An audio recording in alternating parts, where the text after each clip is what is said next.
that psychiatry is a pseudoscience. But Tom, if she said that this particular thing helped her feel better, whether it was the antidepressant or going to a counselor or a psychiatrist, isn't that enough? Matt, you have to understand this.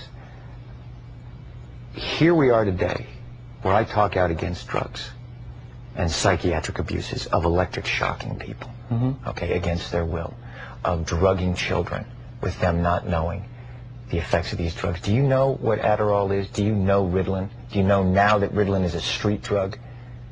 Do you understand that? The difference is this was not against her will, though. Matt, I'm asking you a question. Matt, I'm asking you a question. I understand there's abuse of all of these things. No, you see, here's the problem. You don't know the history of psychiatry. I do.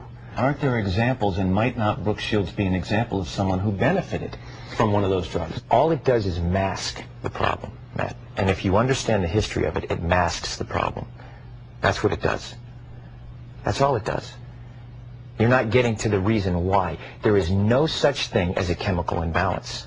So postpartum depression to you is Matt, kind of a little psychological gobbledygook? No, I did not say that. I'm just asking, what would you call it? Matt, that is the now you're talking about two different things. But that's what she went on the antidepressant for. But what happens, the antidepressant, all it does is mask the problem. There's ways of vitamins and through exercise and various things. I'm not saying that isn't real. That's not what I'm saying. That's an alteration of what I'm saying. I'm saying that drugs aren't the answer. That these drugs are very dangerous. They're mind-altering drugs.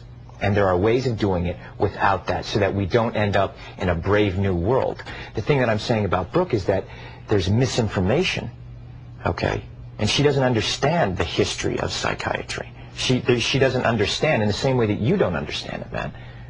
Do you examine the possibility that these things do work for some people? That yes, there are abuses, and yes, maybe they've gone too far in certain areas. Maybe there are too many kids on Ritalin. Maybe electric shock is... kids on Ritalin, Matt. I'm just saying, but aren't there examples where it works? Matt, you don't even... You're glib. You don't even know what Ritalin is.